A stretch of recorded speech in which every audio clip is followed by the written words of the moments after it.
So thanks very much for attending. We've had a massive response to this webinar, so it's record attendance for an ArcGenZ session.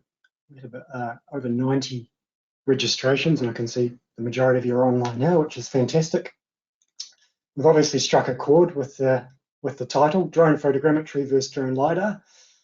So for those of you who have joined ArcGenZ webinars before, you'll know that we have a mix of user stories or presentations from our end users of reality capture technologies, and also some technical sessions from the team here at Global Servo. And this is very much a technical session. So I'm your presenter today.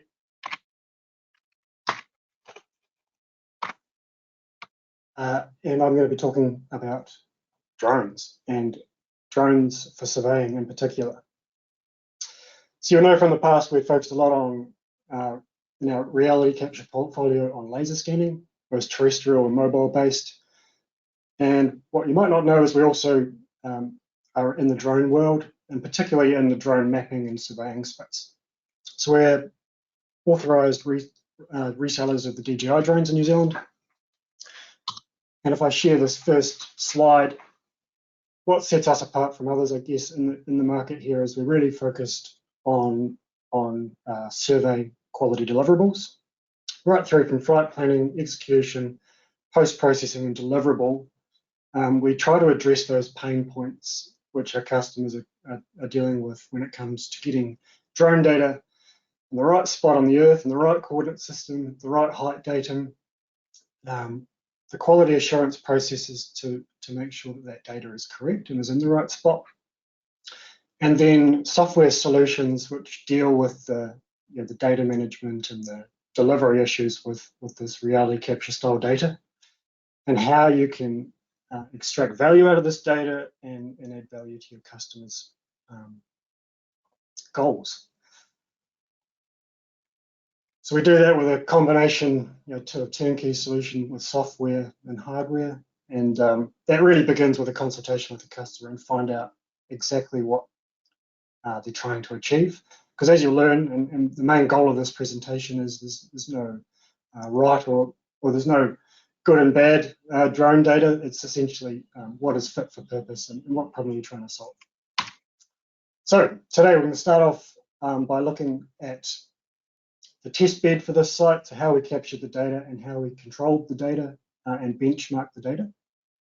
We'll look at the software post-processing workflow, and then delve in at a really deep and granular level into the results, both from a 3D accuracy and absolute point of view, and then the precision of the data. How noisy is it, or how clean is it? And then draw some conclusions from that.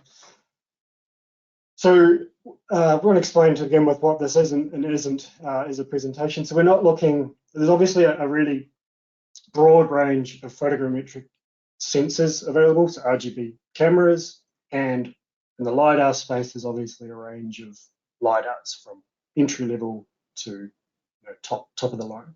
And so today's exercise is not going to look at a range of sensors. What we've done here is chosen 2 entry-level devices, and I say entry-level for surveying, so they're not cheap consumer-level devices. They're entry-level in terms of professional surveying. And so on the left, in the red corner, we have the DJI Mavic 3 Enterprise, RTK-enabled, and so this is kind of the first drone in the DJI range that has a sensor specifically designed for mapping. And we'll go into the specs in a few minutes. And then on the right, we have the DJI L1 LiDAR, which is, in this case, carried by the DJI M300 platform, which is also RTK enabled. And so this L1 LiDAR is really an entry-level device in the world of LiDAR. To give you an idea, the sensor's worth about 20,000 New Zealand dollars, and LiDAR sensor, that's really exceptional value for a LiDAR device. In the past, we're typically used to spending 6 figures up when you're looking at LiDAR.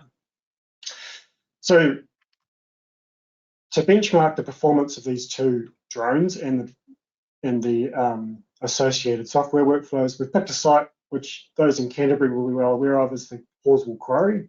So it's a historic quarry that's been regenerated for public use. And it provides, hopefully the video works here, provides a really nice test bed for benchmarking these survey tools. It's got a mix of, flat and undulating terrain. There's height relief of about 85 meters from lowest point to highest point over this site. Lots of different surface types. So there's the bare rock face you can see from the quarry. There's grassed areas, both short and long grass. There's vegetation and hardscapes, so packed gravel, some sealed areas, and even some buildings. So it gives us the ability to look into the performance of these technologies on a really wide range of terrain and environments. The site's about 20 hectares in total. And yeah, perfect environment for testing. In terms of weather, we had a perfect day, light overcast conditions, so no bright sunlight causing shadowed areas and bright areas. Perfect for photogrammetry and ideal for LiDAR as well. So the Mavic 3E, for those of you who are not aware of the Mavic 3E, it came out later in the second half of last year, and it's really specifically tailored for the surveying market. So you're probably all aware of the Phantom 4 Pro, which was the previous generation, and became ubiquitous in the UAV surveying space as an entry-level drone for accurate 3D modeling with photogrammetry. And so the Mavic 3E supersedes this drone, and it's quite a step up actually. So they've identified some of the pain points with the Phantom 4 and addressed these with the Mavic 3E. So it's got a slightly bigger sensor, same resolution, but that bigger sensor allows more light in, which enables a faster shutter interval, and it means you can map at quite a significantly faster speed than you could with the Phantom 4. So you can cover more area for the same amount of time. It's RTK enabled with an optional RTK unit that snaps on the top. It has real-time terrain following, which is a bit of a game changer. So in the past with the Phantom 4, you had to load up a DSM file onto the SD card of the controller. And there's a bit of a workflow involved there, and you had to put the file in the right format and the right size, and there's a bit of manual effort there. With the Mavic 3E, has a ground sensor, and it can measure its height up to 150 meters above the ground and keep this drone perfectly at a perfectly consistent altitude above ground, which gives us a nice even ground sampling distance from the sensor. Really amazing. And it has a 42-minute flight time, so almost double what you got out of the Phantom 4. And the thing's tiny. It fits in a little briefcase, folds out, and you're good to go. Now, of course, with photogrammetry, the drone and the camera is only one part of the deal. Just as important, or probably more important, is the software used to process those 2D images into a 3D model. And so we've benchmarked lots of softwares over the years, and we've settled on Bentley's context capture.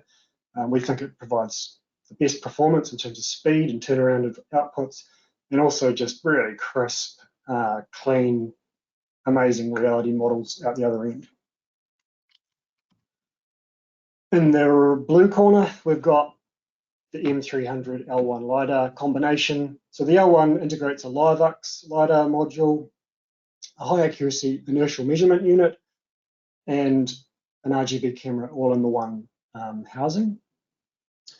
It uses, for those who've never worked with mobile mappers or LiDAR that are moving while they're collecting data, the inertial measurement unit works in conjunction with the GPS unit, either an RTK or post-processing or PPK, to calculate a really accurate trajectory for the drone. And then the point cloud data from the LiVux module is then stitched to that trajectory, and that enables us to, with the tilt and rotation and values from the IMU, generate the 3D point cloud. So this LiDAR collects 240 points a second maximum. It runs at if you look at the spec sheet, it can measure up to 450 meters, but for mapping, the optimal range is the 50 to 80 meter height above ground. Has up to 3 returns, which is what excites surveyors. So this allows some level of penetration through vegetation. And we'll look at how good that is in the results. It's RTK enabled, so you can connect it up to SmartFix or a local base station and get centimetre level coordinates in real time. The spec sheet says the vertical accuracy of the device is 5 centimetres vertically and 10 centimetres horizontally at 50 metres height.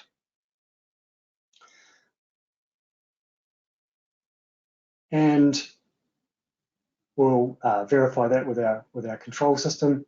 And as I mentioned before, it has an integrated camera. So you can actually, the intention of that camera predominantly is to provide RGB values to colorize the point cloud.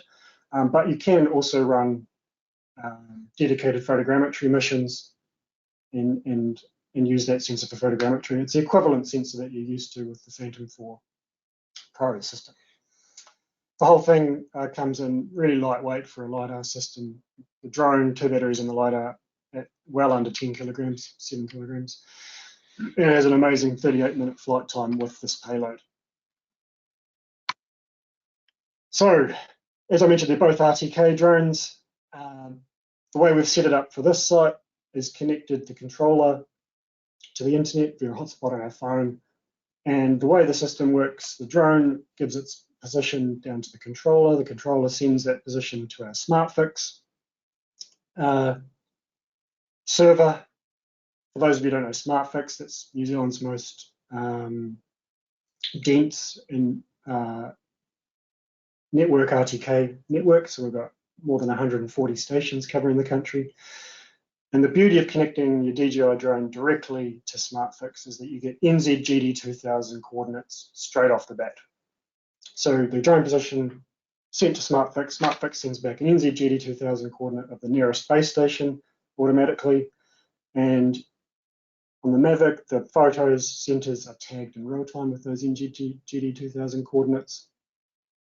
And the LiDAR trajectory is adjusted to those. So there's kind of significant benefits over the hassle of a local base station and getting that coordinated in terms of the local data. Right, so how are we going to measure the performance of these sensors?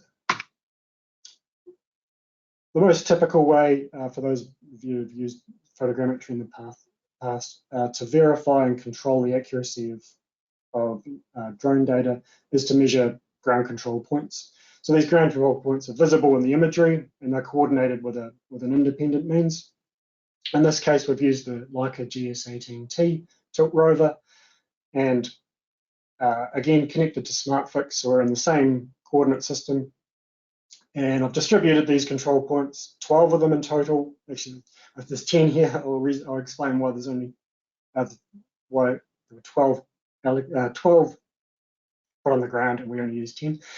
But I tried to distribute them as best I could horizontally and vertically, so with height, and that gives us good control to measure the accuracy of the system.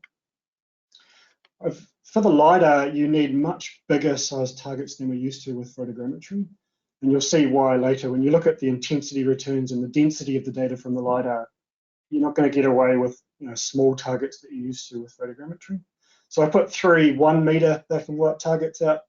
I just whipped these up out of Corflute, so the same material real estate agents use for their signs, and then painted the checkers with black matte paint. We're trying to get as big a difference in intensity return as we can from the shiny Corflute white and the matte black areas. And then because it's hard to impractical to distribute too many 1 meter size targets, especially when you're crawling up the side of a quarry, I've put out 7 smaller 0.6 meter square targets, which actually have proved to be good enough to get a good reading on the height, but just too hard to pick out for horizontal accuracy in the LiDAR. So this is an overview of the control, nicely distributed horizontally, and you can see some at the top of the quarry and some down in the bottom. And as I said, I laid out 12, and then when I went to pick the control and context capture afterwards, the yellow target you're seeing there is where the software thinks it should be. And typically when we're connected to SmartFix, you hardly have to move the target once you're picking your control. It's usually within a couple of centimeters. In this case, it was a few meters, and it really had my head scratching. Had I messed up the measurement of this, or what's going on? And then I looked in one of the images from the drone, and these 2 characters must have decided to move the target for whatever reason and mess with my brain. And so when you zoom in on the image, you can see the flat bit of grass where this black and white target was laid out, and then these jokers must have moved it. If you recognise their bald heads, let me know. So that's giving us some 12 or 10 points in the end that give us a read on the 3D absolute accuracy of the point cloud. I wanted to take it a step further and have a really clean data set to be able to assess the precision or the noise of the data. And so what we did is set up the Leica Geosystems Scan Station P50. This is our top of the range terrestrial laser scanner. Can measure up to 1 kilometre in the high range mode. And it's at the millimetre level. It's got a dual axis compensator like a total station does, so the data is perfectly levelled. And we georeference this data by attaching a GS18 rover to the handle. There's a specific handle that has a 5/8 thread on the top of it, so we could coordinate the vertices down to GNSS accuracy, so 1 or 2 centimetres, and then verify. That puts the point cloud in the right position on the Earth, and then verified that registration with common targets that we could see in the scan data and also in the data. So we took 5 setups, enabled to capture a range of surfaces. So we got the cliff face, which came up amazing in the 1 kilometre mode. So actually the maximum distance we needed to measure was about 300 metres, and the data is still really clean and dense at that range, which I was pretty amazed with. So registered these 5 scans together using cloud-to-cloud overlap, then positioned them using the GNSS vertex positions. And so for those cyclone nerds out there, started in Register 360, did the cloud-to-cloud registration, and then opened the project up in Cyclone Core, which enables us to add the GNSS positions to the vertexes of the scanner, and then registered that nested cloud-to-cloud registration to the GNSS control. And you can see the residuals are all down below 15 millimeters. So we've got a really high accuracy benchmark for assessing the quality of the drone data. And then we didn't even stop there. What we also did is downloaded the free publicly available aerial LiDAR data from the LINS website. And this was captured in 2020, so only a couple of years ago. And this gave us another read on the absolute accuracy of the data collected. And in particular, because it's airborne LiDAR, it's also got some vegetation penetration. So we could compare the performance of the aerial LiDAR right down to our drone-based LiDAR. Right, capture. So the Mavic 3E, we set up a mission, a mapping mission, an oblique mapping mission in the DJI Pilot app. Flew it at 100 meters above ground, 75 forward and 75 side overlap, which we've seen over the years as a really rigorous overlap for good results. Enabled the live terrain following, and as you can see here in the picture, the drone's going up and down as it all goes down into the quarry and then back up the other side. And then you can't see it in that image, but there's side relief between passes as well. And that's fully automated with not having to worry about it, which is a really neat feature. De-warping off on the photos, so we had raw as possible images to put into the photogrammetry software. And we enabled smart oblique, which typically for 3D terrain modeling, you get away with nadir images only, top down. Haven't seen a massive increase in quality by putting in obliques. But in this case, because we've got steep relief, particularly steep relief along the side of the quarry, we wanted some oblique images in there to help with the reconstruction. And you can see the way smart oblique works. So it starts at the edges facing in, and then as it carries over the site, starts sort of seesawing between nadir and obliques, going backwards and forwards along the flight path, and then looks back to the side at the end of the flight line, and then ran it in one direction. Ideally, we would have run a cross grid here to get obliques in the other direction, but we were constrained by time. That's the photogrammetry. In terms of the LiDAR, we ran it a little bit lower at 60 meters, and the reason we ran different flight heights is to try and get a pretty even resolution on the ground. So you'll see that we got pretty close in the end of the day. We enabled the auto IMU calibration. It's a really nice feature in the DJI Pilot Hat. For any sort of mobile mapping system, you need to be able to initialize the inertial measurement unit, and that's generally done by moving the device with a connection to RTK server or in post-processing a reference station, and then move the drone, in this case the drone, backwards and forwards in order to basically wake the IMU up and initialize it. The more change in directions you can have, the better it initializes. And so you can run a manual calibration, but the nice thing about the Pilot app is that if the drone flies for too long in a constant, it's too long in the same direction at a constant speed, the IMU will naturally try and will drift. And so the app recognizes this, and if it goes for too long, it starts moving the drone backwards and forwards, which can be a bit disconcerting when you're flying it. You're wondering why your drone is suddenly going haywire in the air, and it's because it's trying to reinitialize the IMU. So fully automatic, you don't have to worry about it as a user, which is great. DJI recommends an overlap of 50% between passes. So the drone flies a grid very similar to the way a photogrammetry mission is run, so like a lawnmower shaped pattern, and you run 50% overlap, and it then uses that overlap to pass match the clouds. We had it in triple echo mode, so we wanted 3 returns to assess the performance of the vegetation penetration. And we enabled live terrain following. It doesn't have a ground sensor on the M300 like it does on the Mavic, so you need to use a DSM, which was a really nice update in the last Pilot app update, is the ability to download a DSM directly in the field using your 4G connection.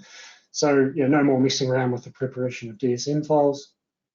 You simply, if you've got an internet connection in the field, download it, enable it.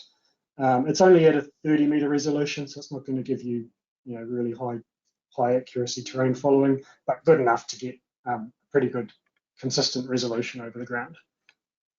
The scan mode we sent to repeat, and so this image down here in the left corner shows the scan pattern when it's in repeat mode. It's essentially in a profile mode, nadir with a 70-degree field of view going across perpendicular to the direction of flight. And so you get this nice repetitive pattern as you fly forward on the drone. And we enabled RGB coloring, so it took images automatically to enable us to colorize the point cloud afterwards.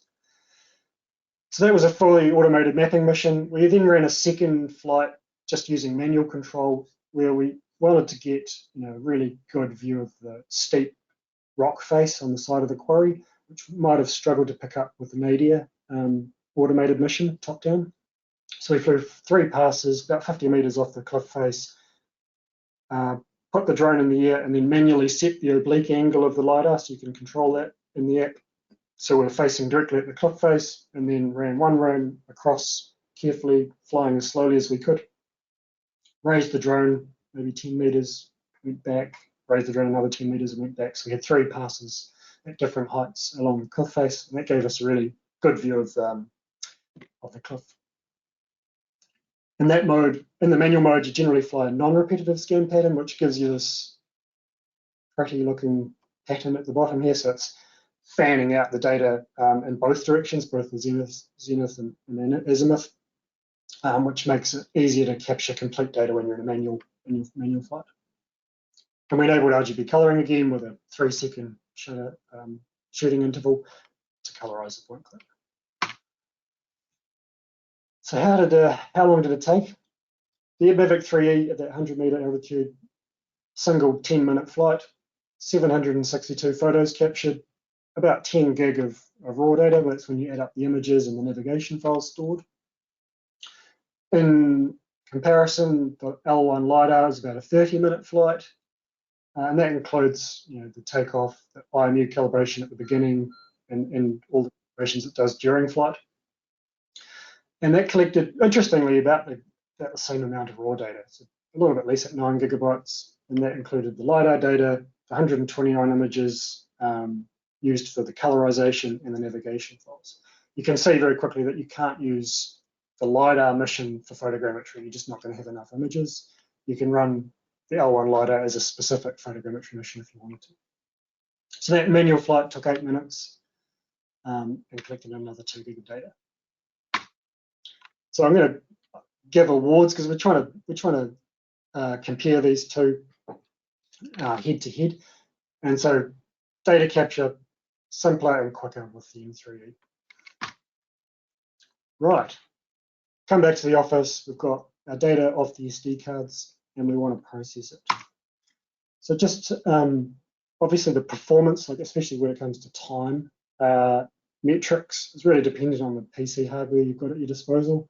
So for your information, all the numbers I'm presenting here are based on my laptop. It's a pretty high spec laptop, but I'm sure many of you out there will have even gruntier desktop PCs. But this is a 2.6 gigahertz processor, 128 gig of RAM, a good quality graphics card, and some SSDs inside. For your reference, I think it's worth about 12 grand to buy off the shelf, a laptop of this spec. So particularly for photogrammetry, you need to invest in hardware. The LiDAR itself, you could get away with actually a much less spec machine. Right, let's talk workflows. So over the many years using context capture, we've developed this workflow, which we train all the customers on, and it really addresses the pain points associated with RTK capture in particular. So there's always the challenge that your RTK photo centers are tagged in terms of NZGD2000 or WGS84, and your control is generally measured in a local projected map system, say Mount Pleasant 2000 or Mount Eden 2000, that sort of thing. And your heights are going to be in one of your local height datums, whether that's VD16, which would be ideal. Otherwise, it's going to be something local like Christchurch Drainage Board datum, Auckland 46, or one of the 13 height datums we have in New Zealand. And so what we've done is developed geoid files for each of those 13 height systems in the format of context capture, which means that you can combine your centimeter level photo positions in the drone, which are in NZGD2000 or WGS84, with your local height datum, and so that that really makes quite a difference. So generally in context capture, we import all the data, we run a aero triangulation or an orientation step, typically just using the photo centers. We haven't imported control at this point. We then import control using the geoid files so that the data is all matches. You don't have any height offset between your control and your photo data. And then because we've already run an orientation step, picking the control points is super quick because if you're connected to SmartFix, your control points are going to be bang on, like within a couple of centimeters horizontally. And so it makes the picking really quick. We then run another orientation step or aero triangulation using both the RTK photo centers and the control. And I typically run this aero triangulation with all the control points set as checkpoints. So it doesn't adjust or constrain the model to control, it just gives you some residuals between where the reconstruction thinks the control point should be and your control point. And then assess the results and then adjust, set some of those ground control points to control if necessary for the specs or the accuracy requirements of the job. And then once we're happy with the quality of our aero triangulation, we kick off the reconstruction so we can limit down to an area of interest for production to save ourselves time and file sizes, and then spit out your typical productions, which in this case, today's exercise is all point clouds, 3D point clouds, but there's obviously the ability to put out reality meshes and auto-corrected top-down images, that sort of thing. And because we've got those geoid files for local height datums, we can reproject in any system. In terms of, in contrast, the L1 processing is much simpler and quicker. So you use DJI's Terra software. So the basic version is free, so you don't necessarily have to pay for the software on an ongoing basis, but there are benefits in doing so. So there's a basic version and then a pro version. The Pro version gives you these two options here. The ability to optimize the point cloud accuracy, which is essentially pass-to-pass matching. So if there's any offset in overlapping passes, it will try and snap them together and adjust the trajectory. And then the second option is smoothing the point cloud. So it does some clever filtering and reduces the noise of the point cloud down. And so, yeah, those two options are in the paid Pro version. And as you'll see in the results, probably worth the money. So there's not much really from a user point of view you can do once you have your raw data. You can add some checkpoints in, which will calculate some height differences for you as an absolute check. You can check your output coordinate system, and so all the New Zealand projections are in there, and the geoid settings, there's NZD VD 2016 in there by default. You can put a height set in, but it shouldn't be necessary, particularly if you're using SmartFix. And then you can define your output format, typically a LAS file. If you've got multiple missions, which we did in this case, we had an automated mapping mission plus a manual oblique flight, you can merge the output to join the two together and get a single LAS file.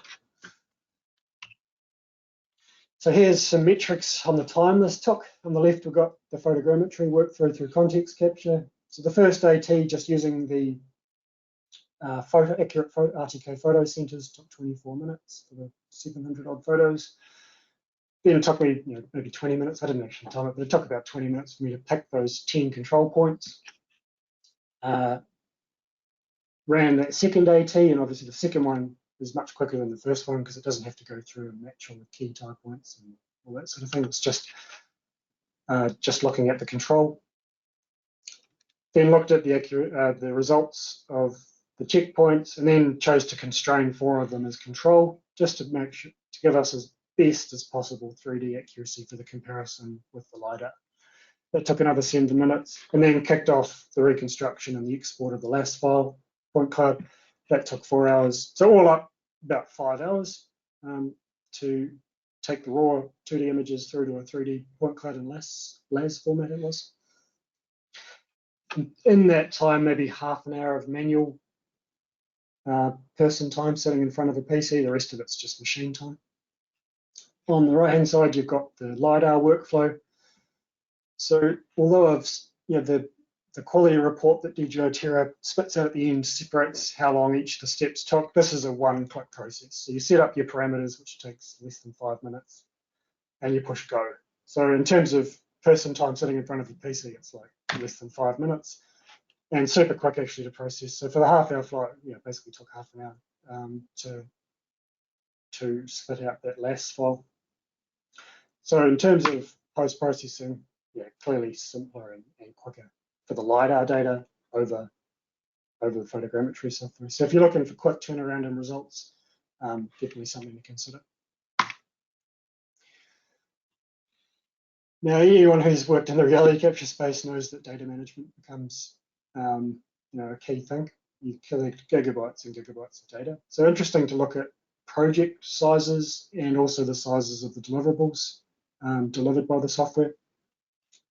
So in terms of the Mavic, the context capture project ended up being 43 gigabytes, and that's not including the LAS file. So the LAS file that was exported had close to 1 million points inside it, an average density of 28 millimeters, and ended up being 8 gigabytes in size.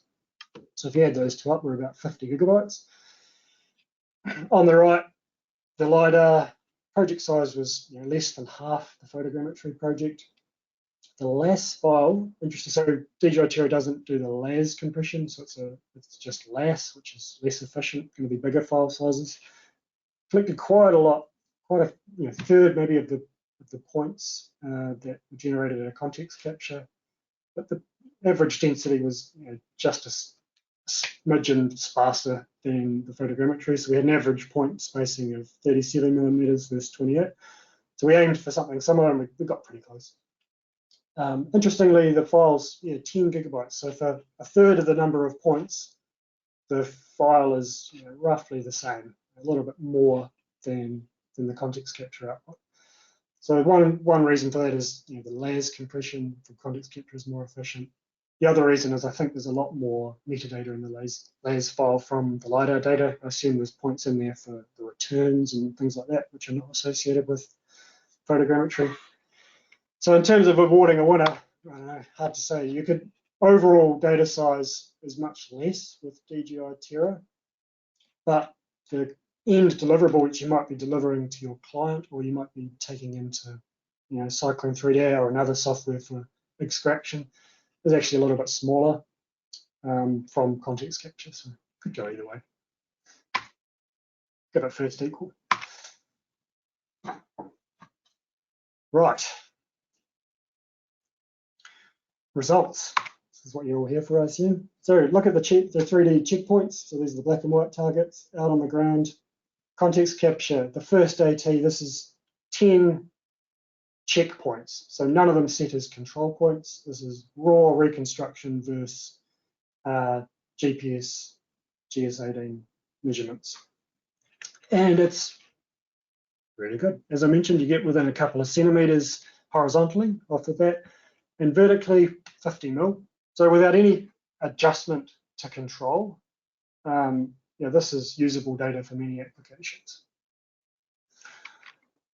Because I wanted to get the best possible results out of this for this exercise, I chose to constrain 4 of the points, which were well distributed, both horizontally and vertically, and got residuals of, they're roughly the same, 25 mils, 16 millimeters horizontally, 25 vertically.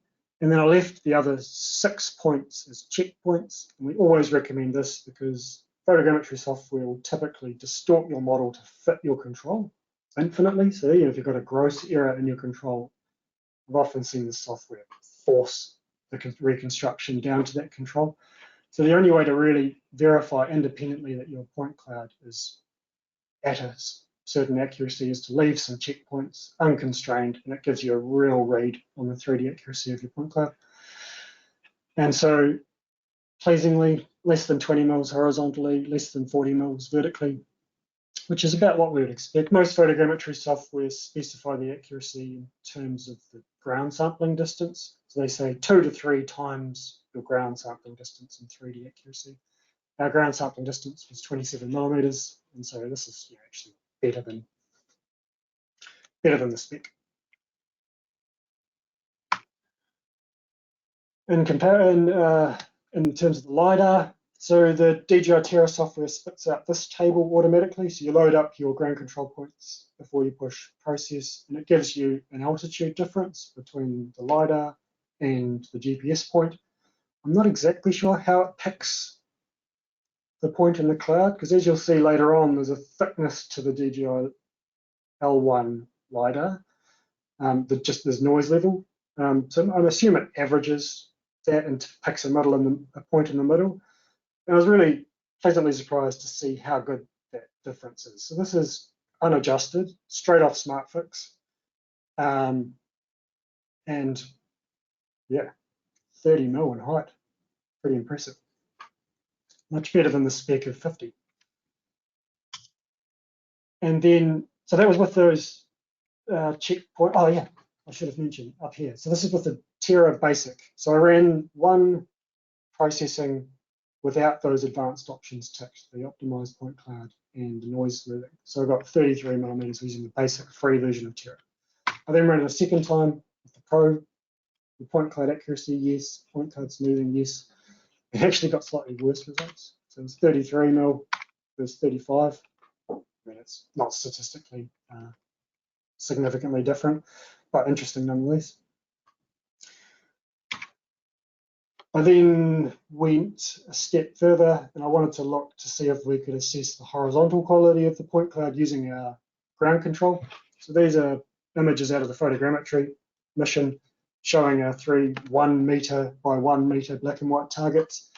And then this is the last file loaded up into Cyclone 3DR software, which is Cyclone 3DR for those of you who don't know, it's a Leica software, but it's not specific to Leica data. It's very agnostic to point cloud formats. So you can take in any type of point cloud really, whether it's from a UAV, a laser scanner, a mobile mapper, it doesn't really discriminate. So I've loaded the LAS file from Terra up into 3DR and then attempted to pick the center of the targets using 3DR. So 3DR has some automatic target recognition functionality in there, but it didn't work on this data. There just wasn't good enough definition of the checker pattern. So you can see it basically becomes a bit of a, an iometer guesstimation exercise picking the center. This one's showing up pretty good. This one's a bit fuzzier. This one's not too bad. You kind of get at an ideal zoom level, and then I just manually picked that point. And then compared those 3 picks out of 3DR against the GPS coordinates for those 3 points. And again, pleasantly surprised. So well within the 100mm horizontal specification at 60mm, and vertically even better than expected. So good that I was a little bit suspicious. So I went next. Well, yeah, so just to sum up, looking at photogrammetry versus LiDAR, horizontally, photogrammetry takes the cake, 20mm versus 60mm. Vertically, LiDAR actually comes out a little bit better than photogrammetry, which is interesting, maybe a little bit suspicious. So what I did is I went through the reality mesh from the photogrammetry data, picked out coordinates or features that I could also identify in the LiDAR. So these yellow lines, for example, painted on the tarmac, are just visible in the intensity returns from the L1 LiDAR.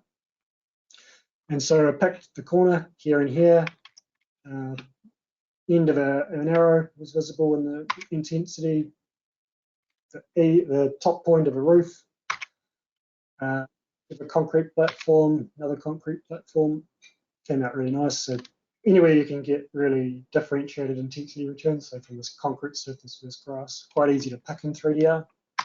And then compared the two, photogrammetry versus LiDAR. And so basically the horizontal error comes down to the ability to see it, I think, in the intensity views in 3DR. Pretty difficult sometimes.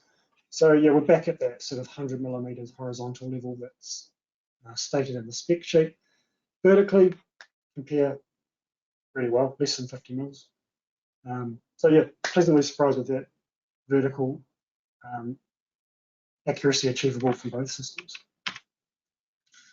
That's absolute accuracy. Now I'm going to take a look at precision of the data or the noise level. So how well could you, pick out, well, model the ground surface based on the thickness or noise of the data. So what I've done is I loaded all the point clouds up into Leica Cyclone 3DR software, and then taken cut planes through the data, which is a well-established method of analyzing the noise of data. So if you take a slice, and in this case, they're all 0.1 meter thick slices through the data, we can then look side on at the data in ortho mode and look at the thickness of the data and get an idea for its precision. So here I've got the Leica P50 data turned on, which is the nice clean red data. This is on short grass, so this is like the mode area in the bottom of the roof. So you're not going to expect perfectly clean data. Short grass, a couple of centimeters long, a few centimeters long. And what I wanted to do first is have a look at basic versus pro. So this is what's the difference when you select that point cloud smoothing option?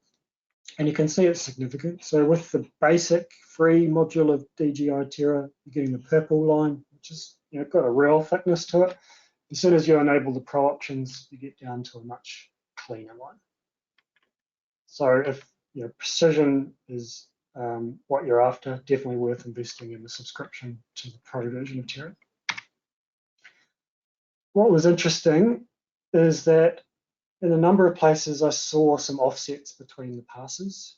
So this is the edge of one pass and that edge of another. So that's that 50% overlap we had between passes. And I found quite a few instances where it hadn't managed, even with the pro version, which is the gold stuff, managed to match those two passes perfectly. And so, in the basic version, there's a 280 mil offset there, which is pretty significant. And I didn't measure it here, but I think the pro version got it down to about 0.1 of a meter. So better, but still a bit much for some applications. How do you choose which is correct? And the Terra software doesn't give you any kind of manual ability to optimize the trajectory to match those passes any better. There are definitely third-party softwares out there that can do that. So like Terra Solid, for example, but they're starting to be quite costly third-party softwares if you wanted to start matching this data any better. Right, now we've turned on, this is Basic Burst Pro still. Yeah, again on the rock face. So this is the hard surface.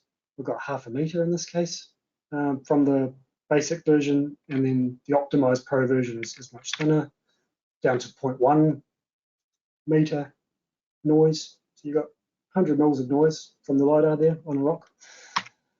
This is the top of the building. The noise level, again, about 100 mils. That red line is the nice clean P40 data.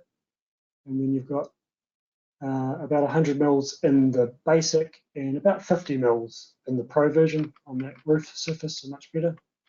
Again, if you look on the right here, you can see some delamination of the data. So this is 2 passes in the LiDAR that haven't been matched correctly by the DJI Pro software. Right, so that's DJI Basic vs Pro. Now we're going to look at P50, Mavic 3E, Photogrammetry, and L1 LiDAR slices. So we've got P50 in red as our benchmark. Green stuff is Photogrammetry. The way context capture works is it creates a mesh first and then derives the point cloud from that mesh. So you naturally get smoothed data. The smoothing has already gone on to create that mesh, and then your point cloud is extracted from the mesh. So it is already cleaned in an automated fashion. So it's pretty hard to pick the difference between P50 and the photogrammetry data. And they align up really nicely. You can see the yellow LiDAR data is an order noisier. I zoom in a bit. Again, you can see the noise. But in 3D, they all line up pretty nicely. This is the building roof again. So that's that 100 mils delamination I was talking about. So the photogrammetry data lines up perfectly with the P50 data, and then you've got the L1 LiDAR lining up nicely on the left, but delaminates on the right. Short grass. So there's our P50 data, kind of hard to see. It's a bit sparse because obviously we're measuring from ground level with a terrestrial scanner, so we didn't get great coverage over the grass basin, but lines up nicely with the M3E data. The top of the L1 data lines up nicely, but again, pass-to-pass issues. Long grass was interesting. So the P50 data doesn't become usable in this case. You'd never scan long grass from ground level with a terrestrial laser scanner. It just picks up all the grass it can and looks really noisy. And what I found interesting though is that the photogrammetry data is significantly higher than the LiDAR. And so with photogrammetry, again, long grass is a poor subject. You're only going to model the top of what you can see, not going to be any vegetation penetration. But you can see that the L1 LiDAR got down through the grass. What I'd like to do is go back to the site actually with the GNSS rover and measure the actual ground level on these points and see how close the L1 LiDAR got to the actual ground level. But definitely did a better job getting through the grass than photogrammetry. This is some hardscape, so packed gravel road. In this case, the photogrammetry is a little bit higher, but within 20 mils or so. The LiDAR down at about the 50 mil noise level, so a bit better than it was on the rock face, interestingly, and about the same as on the roof level. Vegetation, so this is the big kind of the driver for many to look at LiDAR over photogrammetry is how well it penetrates vegetation.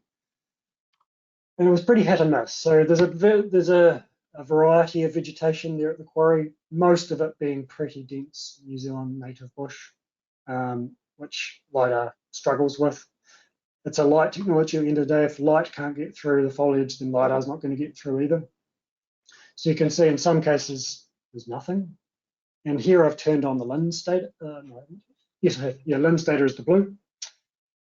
And yes, didn't get any data under this thick sort of bush here or over here.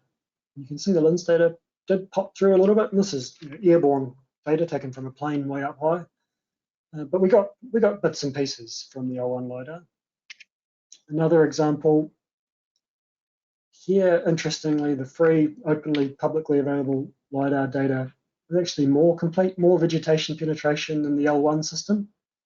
So, you know, definitely an incredibly valuable resource, which is free to all of you to use. And I know many who combine photogrammetry missions with lens LiDAR, use the photogrammetry to ground truth their data, make sure they're in the same terms, crop out the vegetation from the photogrammetry and use the lens LiDAR to fill in. Valid workflow. But obviously, if you're monitoring volumes or changing sites, riverbeds, that sort of thing, you need up-to-date data, and this is where the L1 might play a part. And then some examples of really good vegetation penetration from the L1 LiDAR. So, you know, the green's the top of the tree from the Mavic, and here we've got, this is a sparser sort of tree with a bit more light getting through, and we've got excellent ground coverage from the L1 LiDAR, better than the lens data. And so definitely applicable, maybe not New Zealand native bush, but if you've got, I've seen good examples of riverbanks with willows and things where the L1's penetrated really effectively. Right, finally, at the end of the day, you've got these point clouds. We've had a look at the absolute 3D coordinate quality, and we've looked at precision or noise levels. But a point cloud on its own doesn't have a lot of value. You need to be able to extract something from it. And typically, one of the most common reasons for chucking a drone in there is to create a digital terrain model of the ground surface. So we're not interested in the tops of the trees. We want to get the ground. And so what I've done is used Cyclone 3DR's ground extractor or DTM tool to try and create ground meshes in a variety of different environments from these different data types. The way it works is it uses changes in grade to try and pick out the ground. And so it's really smart at differentiating between, say, what is a tree or a building or a car and what is ground. And so you can see there, the blue stuff, it is identified as ground, and then it's classified the non-ground in orange. And this is like weeds and bits of vegetation growing out of the cliff face. And so in a single click, 3DR's removed that stuff and created this really nice digital terrain model underneath. And this mesh is an order of magnitude smaller than the point cloud and becomes really usable. You can use it for volumes, for surface-to-surface calculations, for visualization, for all sorts of purposes. So that's the P50 data. You can see it's a bit sparse in where it's gone over that verge, and that's because we're measuring from ground level and it just simply couldn't see the data. And 3DR is interpolated, and it does a pretty smart job of interpolation, but be aware it is interpolated data. So, steep rock face, M3E photogrammetry on the left, LiDAR on the right. 3DR has a very cool surface-to-surface analysis tool which can heat map and then look at the differences. And so the grey stuff is where there's no P50 data. The green on the left we're seeing is all within 50 millimeters of the P50 surface, which is really nice to see. L1 LiDAR, so if you add up all that green, we're at about 80% of the data is within 50 mil, and then slightly differs in these steep parts, but pretty good. L1 LiDAR, yeah, definitely comes in a bit lower, so most of the data is below, you know, in the 50 mil area and creeps into the 100 mils. And basically that's, by the way, that's due to the way 3DR is extracting ground. By design, it's looking for the lowest points. And when you've got a thick point cloud from an L1 LiDAR, you've got a 50 to 100 mils of noise in there. It's obviously going to try and mesh the bottom of that noise. So that's the reason we're seeing lower data here than we would like. Again, flat, short grass in the bottom of the data. The color is skewed a little bit by the LiDAR data. So actually the yellow and orange in the M3E is all within plus or minus 30 mils. So ignore green is not good in this case. It's yellow and orange. So really quite good. The LiDAR, yeah, between -3 and -12 centimeters, most of the data. So again, it's taken that noise level at the bottom, and you can see those pass-to-pass issues. So it's taken the lowest pass to create its mesh model. So at this point, I'm like, this is not going to work. So what I've done is gone away from the DTM tool and used a two-step mesh in 3DR, which by its design meshes the center of the noise and is much more applicable to this L1 data and provides a solution for getting that center of the noise. So if I flick now to the 3D mesh, you can see it's all come up a bit, and we're less dark blue by meshing the center of the noise level. Same thing on the hardscape. So again, yellow and orange is good in this case, or within 40 mil, it's a little bit higher on the photogrammetry here, but all within 40 mil in height. And the LiDAR, really good actually. So within 20 to 40 millimeters, most of it. But again, you can see pass-to-pass issue on the edge of the data. When I flip to the 3D mesh in 3DR rather than the DTM, comes out really nicely. So we've been able to take out all that noise wire and mesh the center of it and get really quite good results. That basically concludes the results section. And then from there, what I've done is taken the L1 LiDAR data, used the auto classification tool in 3DR, which separates the ground from the rest, and then I've created a 3D mesh to test up that ground. And you can see that it's possible to get a really quite complete mesh even through this light vegetation. So what can we draw? Conclusions, I feel like I've been talking a very long time. In summary, capture speed, about a third of the time for photogrammetry versus LiDAR. Processing speed, much quicker on the LiDAR, so half an hour versus 4 hours for photogrammetry. Data sizes, total volume of project and deliverables was better, smaller in terms of the LiDAR versus photogrammetry. But again, remember that the deliverable was a little bit more efficient out of photogrammetry software. In terms of horizontal accuracy, I've given it, it was clearly better with photogrammetry solution than LiDAR. I've ticked vertical as well for the photogrammetry simply because of that noise level in the L1 LiDAR. But then really depends on the application. Vegetation penetration obviously is superior with the DJI LiDAR, but not a whole lot better than lens data. So depending on the application, you could pick and choose.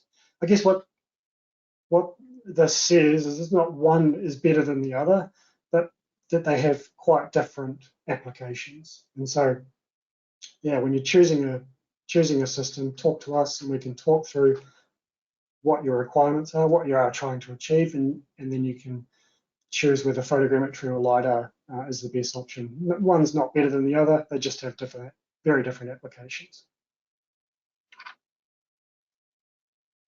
Right. I hope you found that interesting. I'm just going to check if we have any questions come in. If you've got any questions, just remember there's a question area in the tab and go to webinar. I see you're still all online, which is good. Got one question in there. Just bear with me while I try and make this bigger.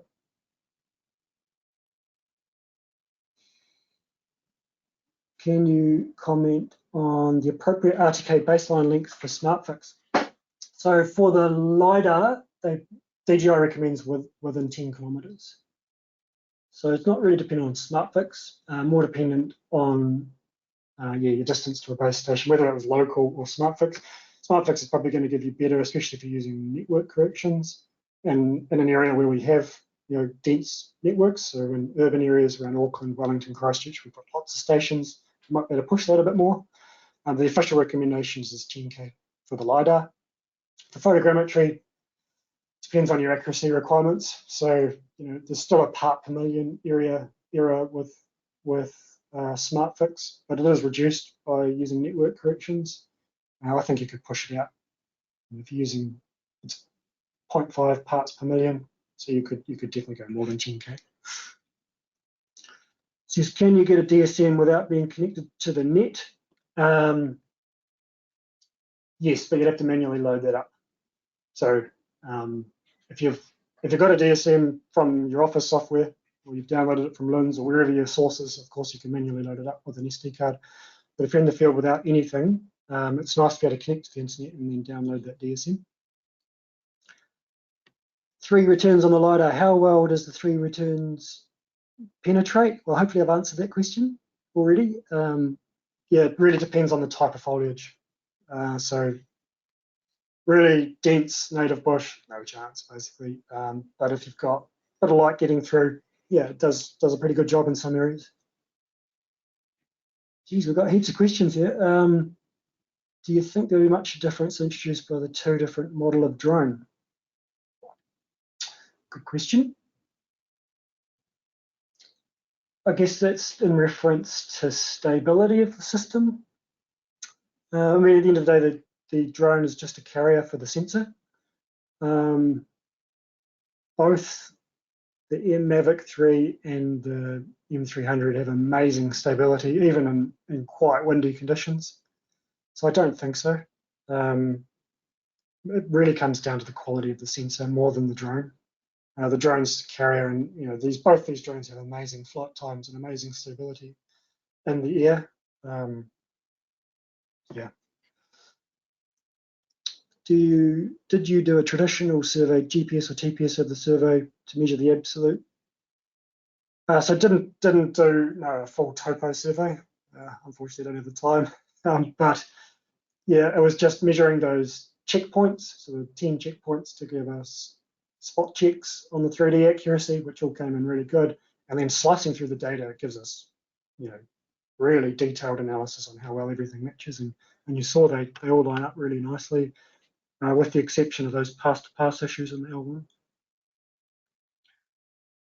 How well did the auto classification tool work in that area? Was there a lot of manual classification to do afterwards? So I found, this is in Cyclone 3DR, there was some manual work. Yep, so the 3DR classification works really well when you've got good differentiation in the environment. So if you're doing an urban street scene and you've got buildings and you've got flat surfaces and then you've got vegetation and people, does a fantastic job. Where it struggles a bit, is in that natural environment, differentiating between, say, a shrub and ground. There's always a bit of manual effort. What I find is it's site specific. And so sometimes the auto classification does a great job. Sometimes that DTM extractor with the angle difference does a better job, really site specific.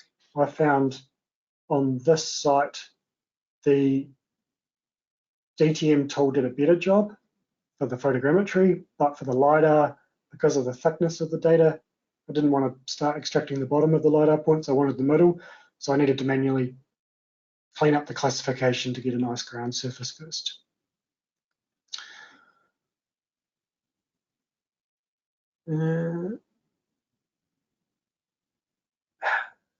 That's us.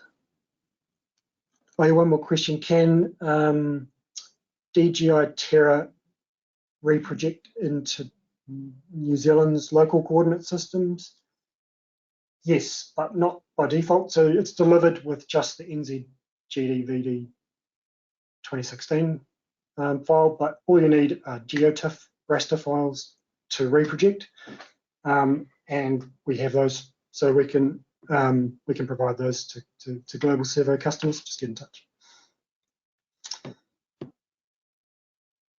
All right, good questions. Thanks very much. Thanks for being such an engaged audience. Here's my contact details. Very keen to have a yarn about anything reality capture space, but yeah, definitely in terms of this data and this testing. If you want the data, sing out, happy to provide the LAS files. Happy to set you up with a trial of 3DR if you haven't got it, enabled in order for you to interrogate it further. Just like to some acknowledgements. Really thank the help of Luke and the team at DJI FernTech. So they loaned us the L1 LiDAR and came down and helped us fly. Max from Woods gave us the lend of his M300 drone and flew it for us. So thanks very much, Max, for your time and your equipment. And I just found the whole exercise really interesting. So I hope you've enjoyed the results. Next up, we've got another session in a month's time. 8th of June. And this one's going back to stepping away from drones and back to laser scan data.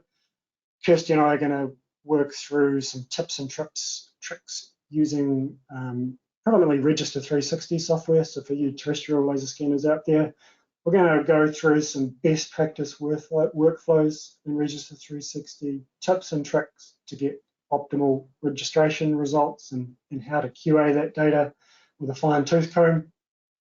And we'll be highlighting features in the new 2023 release of Register 360, in particular the classification tools and some other things which are nice to have. So yeah, if you want to see the latest and greatest Register 360 and the best use of it, join us next month. You can sign up by heading to our website, Global Survey, and then /ArchNZ will take you straight there. As always, send us your feedback, get in touch if you want to present. So yeah, if you're a reality capture leader out there and you would like to present a really interesting project or whatever, get in touch. We'd love to have you on board. Remember, there's the LinkedIn group, pretty quiet online, but if you've got some interesting stuff to share, we encourage you to do so. It's great to see that ArchNZ is enduring. 90 registrations for today's webinar is fantastic.